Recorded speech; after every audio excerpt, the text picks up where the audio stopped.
Hello tol, isang pagpalang araw po sa ating lahat. Welcome back po sa channel natin. Medyo matagal-tagal tayo tol na hindi nakapag-upload ng video. Gawa ng pagdating namin dito sa bundok. Pagdating ko dito sa bundok ay may sinabi sa atin si Pito. At yun nga, pati si Ayan hindi rin nakapag-video kasi sinabihan pala siya ni Bito no, na huwag mo nang ipakita tol yung mga area niya dito. At naging busy din kami tol dahil gumagawa kami ng tumutulong kami sa paggawa doon sa bahay, mga kubo-kubo ni Bito no, sa mga tauhan niya. Pero sa kasamang palad tol, may nangyari po no. So mamaya tol sasabihin natin kung ano yung mga pangyayari na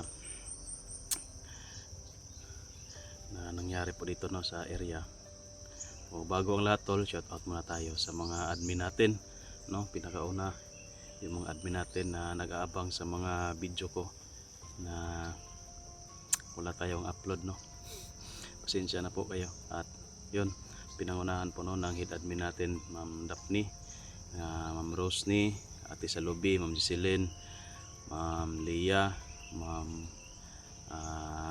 Tess, yan, kay Ma'am Ednalo Aligro, yun. Shout out sa inyo, inyong lahat. Shout out na rin tol kay Ate Dalinchoy, kay Ma'am Nita Nagilnati, lalong lalo na kay Ma'am El Sarago, at kay kay Ma'am Melinda Kimura, yun. Shout out kay Bibs Quares, yan, kay Ate Catherine Roldan, Tita Gloria, yan, shout out. At kay kay Ma'am Juby Billion, yan. Medyo na tayo nasa malayo tayo no, hindi tayo nag on cam doon sa area kasi nga yun yung problema natin dito tol. Wala kasi signal doon sa area ni Bito. Medyo malis muna tayo ng kaunti tol no, naglakad-lakad tayo dito, medyo malayo tayo sa area. Nagro-roving din ako tol kasi yung mga pangyayari na hindi naasahan dito nung una, pagdating natin dito ay nagano sila, hindi na ako nagkapag-video tol no, pag akyat ko. Pero matagal na tayo dito, lang tayo, nagtulong tayo sa pag kumpuni ng mga kubo-kubo nila Bito. Pero sa kasamang palad tol ay yun nga, nung mga nakaraang araw biglang lumusog no yung mga tauhan ni Commander 19, kaya nagkagulo dito sa area. At yun nga tol, napag-alaman natin na si Commander 19 na yung namumuno sa kabilang grupo, saka unti-unti nang lumalaki yung grupo nila. Yung mga tauhan ni Agila at Bagsok nasa kanya na. Ito mga tauhan ni Bito tol ay kaunti na lang no, kasi unti-unti niyang pinauwi sa kanilang pamilya, pinagbabagong buhay. At yun, tinutulungan naman natin tol, inihatid natin, pero request kasi nito ni Bito tol na hindi muna ipa-video no yung mga pangyayari dito sa area. At siya lang daw muna yung mag dito, mag susolve ng problema ba. Pero tinutulungan naman natin tol, kaso lang magulo no. Nandiyan na naman si Commander 19. Hindi pa namin na hindi pa namin na operasyonan si 19 kasi inuuna namin dito yung mga ginagawa namin no, para maplastar sila ba. Kaso kaunti lang yung tauhan ni Bito kasi pinapauwi niya nga. Saka tinutulungan naman natin tol, inahatid natin doon sa mga kalsada na kung saan pwede na silang makauwi ng ligtas, safety. At saka pinapabaunan din natin no ng kaunting pera para pamasahe. Kasi nung pag ko dito, pag akyat ko dito tol, may dala din akong isang sakong bigas no? Kaya hindi ako nakapag video sa daanan kasi mabigat. Ayun yung ano namin dito, tsaka konting grocery, pero kaunti lang kasi kaunti lang yung pasok sa bag tol, mabigat kasi. At yun, may dala din tayong kaunting pera, kaya yung gustong umuwi may pinabaonan na rin natin, no? Kaya yun, ako na naman yung nagplano tol na uuwi muna para kunin yung kukuha ng mga gamit, lalong lalo na yung pagkain ba. At kung makahanap tayo ng pera doon, kasi marami pa tol yung gustong uuwi na tauhan ni Bito. Plano ni Bito pala tol na unti-unti na makauwi yung mga tauhan niya para magbagong buhay. At hindi na siya bubuo, no? Hindi na siya bubuo siya ng grupo na sasama sa kanya. Kung sino na lang yung maiiwan tol, yun na lang yung niya, yung kagrupo niya. At saka sa tingin ko sa lahat ng tauhan ni Bito ay parang uuwi ata lahat, no, sa pamilya, pati yung right hand niya na si Bornok ay gusto ring umuwi sa kanyang asawa, pamilya. Kaya sa tingin ko tol, lahat ng mga tauhan ni Bito ay mauubos yan, no, uuwi, magbagong buhay. Plano din ni Bito tol na kapag kung sakali na siya lang mag-isa ay ooperasyon na lang daw niya yung mga tauhan ni 19, na unti-unti niyang kumbinsihin na magbagong buhay, kumbinsihin niya kagaya ng ginawa niya sa mga tauhan niya na pauwiin sa pamilya, tutulungan, bigyan ng pamasahe para kauwi sa kanilang lugar. So yun yung plano ni Bito. Unti-unti niyang hahanapin yung mga tauhan ni Commander 19 at kukumbinsihin niya na magbagong buhay para unti-unti mabawasan yung mga tauhan ni 19 para siguro hindi na siya mahirapan na sagupain namin hindi na kami mahirapan na sagupain namin si Commander 19 kung kaunti lang yung tauhan niya. Yun din yung ko tol, gusto ko tol na mangyari, no, para maging peaceful na tong area dito sa bundok. At yun, si Aya nandun pa rin, no, sa area. Plano na rin yun na baka uwi din, no, para pagbalik namin na kami, kasi kakatapos na namin ginawa yung mga kubo tol. Kaso lang hindi talaga pwede na mag video doon, no, ayaw ni Bito na videohan yung area, mga paligid, baka daw kasi nakapag-info siya tol ba na may gamit din daw na cellphone, no, si Commander 19, may camera din, baka nanonood sa mga video namin. Kaya hindi niya muna pinabidyo, hindi muna kami pina-upload ng video. Kaya hindi lang po tayo nag-video doon tol. Ngayon lang to kasi papaalis na ako tol, no. Papauwi na ako sa Patag. Pero babalik pa ako doon. No, lang ako. Update lang ako ba, tapos ko dito na may signal dito banda, kaya gumawa tayo ng video ngayon para may upload tayo tol. Kahit ganito lang, no, ito lang yung background natin. Hindi mo natin na i-video yung paligid kasi nandun lang tayo sa kabilang bundok yung kampo. Makapanood daw yung Commander 19 at matuntun yung area. Kasi yung isang area tol na doon banda, yun yung sinabi ko na nilusob, no, ni Commander 19, na mga tauhan ni Commander 19 nagka-problema. Doon banda na area, halos naubos yung tauhan ni Bito doon, no. Nilusob kasi nagka-problema.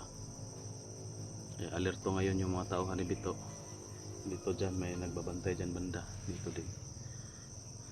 Medyo lang tayo, nasa malayo lang tayo doon sa kubo niya.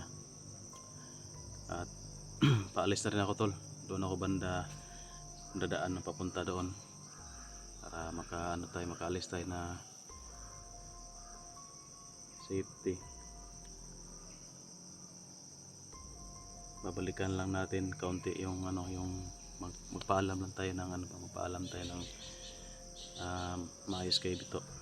Pero sinabihan ko na yon sila na uuwi muna ako para baka may makakuha tayo na kaunting tulong doon sa baba ay maidala ko naman dito sa kanya. Ano?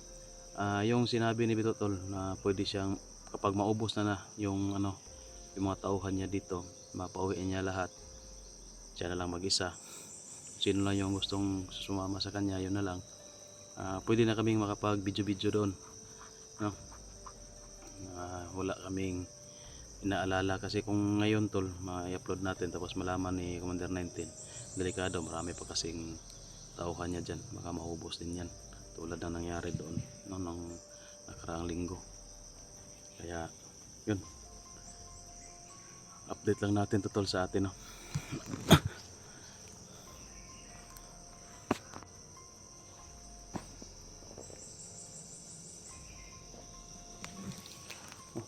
Kasigling ko dahil. Yun lang tol sa video natin. Ano lang naman to. Pasensya na talaga kayo, no, na wala tayong upload. Ngayon lang tayo nakapag-upload ng video. Siguro baka bukas ko pa to ma-i-upload tol. Or mga sa sunod na araw pa. Baka matagalan tayo sa signal dito. Pag alis ko mamaya siguro, doon lang sa kabilang bundok. May signal dito pero hindi masyadong stable ba. Konti lang.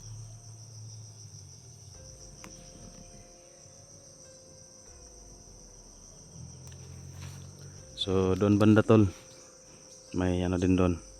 Hindi man siguro to maklaro. Kampo din dyan, no? Bito. May kubo din dyan na ginawa namin. Yan. Yan.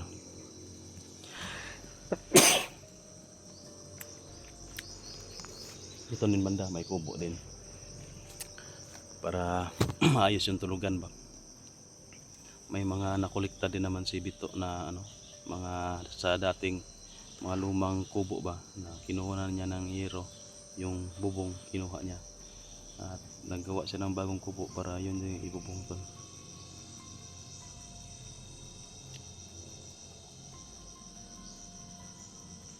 So yun, problema tayo dito tol kasi wala tayong upload ng video, wala din tayong sasahurin sa YouTube. Kaya hirapan tayo, no, makapaglikom ng para itulong kay Bito dito sa area. At yun, may pala siguro pag plano din Bito tol na gaya din sa atin ba, makapag video makapag vlog. Uuwi din ako tol kasi yun may mga parang may magbibigay ng pang cellphone ka Bito.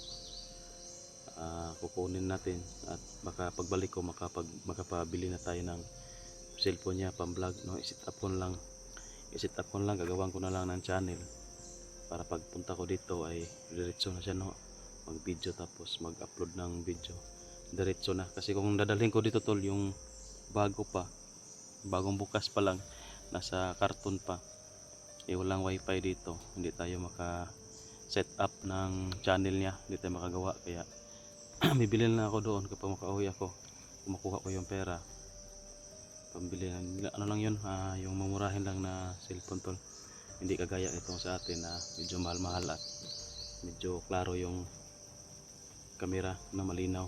Pag ganyan kasi kapag mamurahin,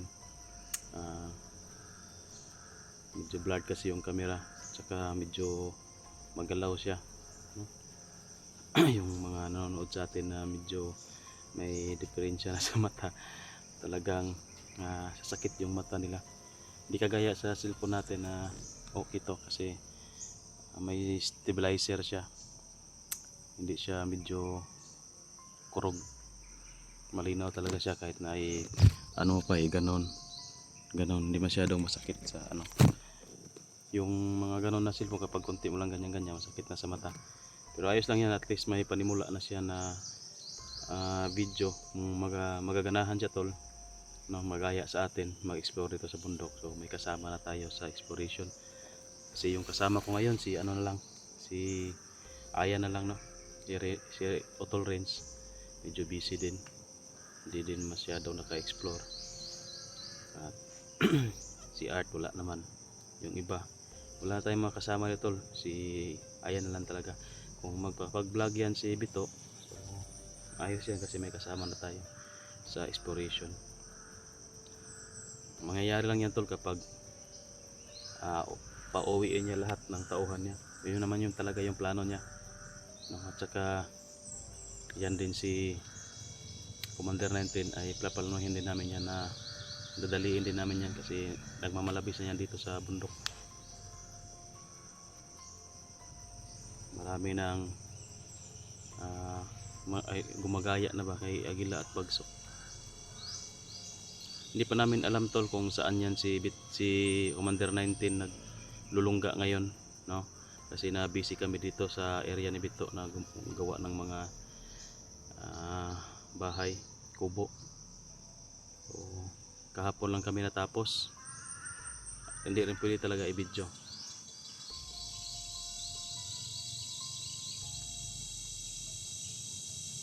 So yun lang tol.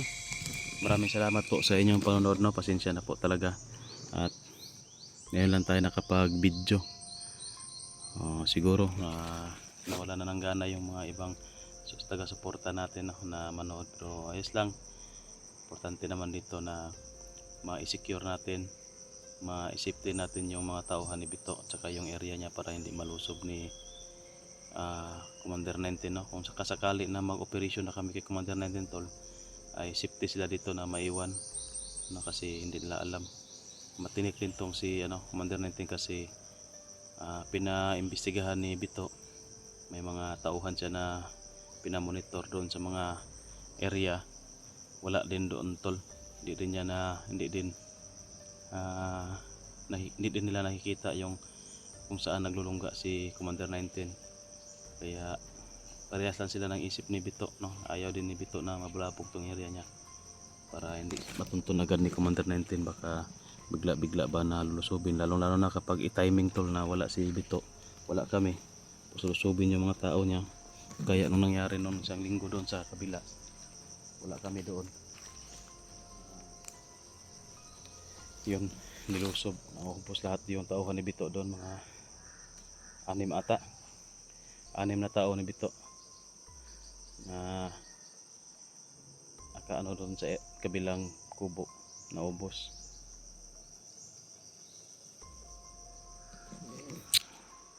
Pagbalik ko tol, pag makauwi na ako, pagbalik ko, yun na yung oras ng operation namin ni Bito kay Commander 19. Na busy lang talaga ngayon at hindi kami pwede makapag-video dyan. Kapag doon na kami, palusob na kami doon sa area ni 19, doon na tayo magkakaroon ng maraming video tol, no?